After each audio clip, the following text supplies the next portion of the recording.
And this breaking news headline is a little bit old, but it was on all the TV sets today. Casey Anthony is getting out of jail next Wednesday. The Florida judge who presided over the Monsters Mom soap opera of a trial agreed Thursday to give Anthony credit for 3 years in jail. She's already served and release her on July 13th. Chief Judge Belvin Perry did, however, hit Anthony with the max, 4 years for lying to cops investigating the death of her 2-year-old daughter, Kaylee. Casey Anthony was also hit with a $4,000 fine.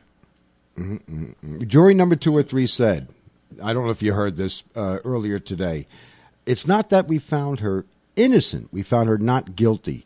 Every juror knew she did it, but they said that there was the prosecution did not prove their case. I got a little issue with that, but I thought this might happen. I want to play a clip, if everyone will, just for a moment, allow me this. What I said 4 weeks ago, well, all these lawyer pundits, by the way, I'm not a lawyer, but I play one on radio. We're going to play a little clip of what I said 4 weeks ago when every pundit was saying that the prosecution has a great, great case. Okay, go ahead.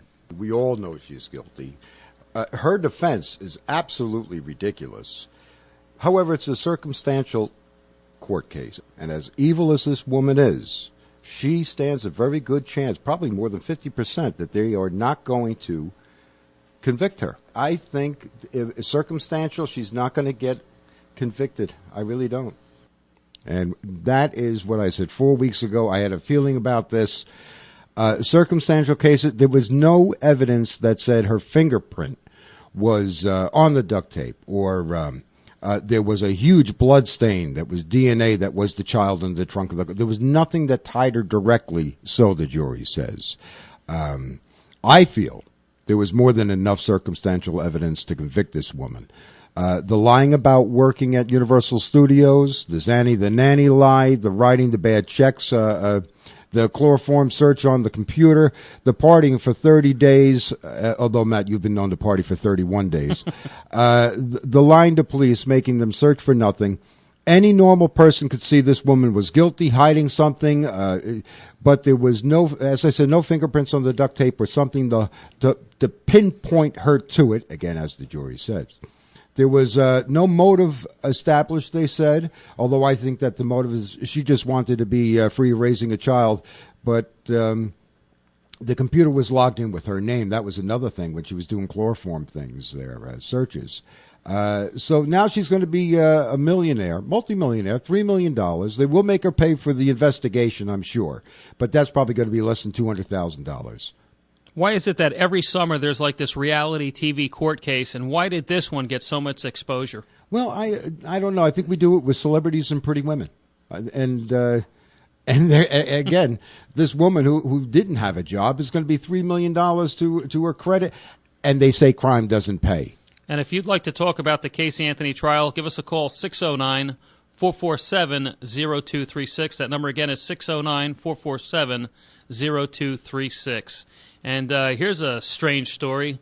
Award-winning gains by Atlanta students were based on widespread cheating by 178 named teachers and principals, said Georgia Governor Nathan Deal on Tuesday. His office released a report from the Georgia Bureau of Investigations that names 178 teachers and principals, 82 of whom confessed in what likely is the biggest cheating scandal in U.S. history.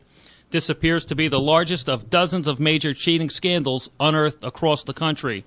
The allegations point an ongoing problem for U.S. education, which has developed an ever-increasing dependence on standardized tests. The report on the Atlanta Public Schools, released Tuesday, indicates a widespread conspiracy by teachers, principals, and administrators to fix answers on the Criterion Reference Competency Test, known as CRC2, and to punish whistleblowers and hide improprieties. It confirms our worst fears, says Mayor Kasim Reed. There is no doubt that systematic cheating occurred and widespread basis in the school system. The news is absolutely devastating, said Brandon Mohammed, chairwoman of the Atlanta School Board. It's our children. You just don't cheat our children. That's absolutely right. First, where were these teachers when I was going to school? I might be a rich businessman by now if my grades were doctored. The country is going nuts, and it's all for money. These poor kids are being passed knowing things they do not know. So who's being harmed here? Of course, as you just said, the kids, but money rules the day. I think it's safe to say, as students, we've all cheated on a test, and that reminds me of a funny story that did happen to me. But the teachers and principals, all these people involved to make it a big conspiracy. It was in 8th grade, and I sat next to this smart student. His name was Andrew. I won't say his last name, Alia. But one day the teacher said, all the tests were handed in. The teacher said to me, Mr. DeLola says, Matt, you didn't hand in a test today. I said, sure I did. He says, no, you didn't. Your name's nowhere to be found. He says, but that's funny.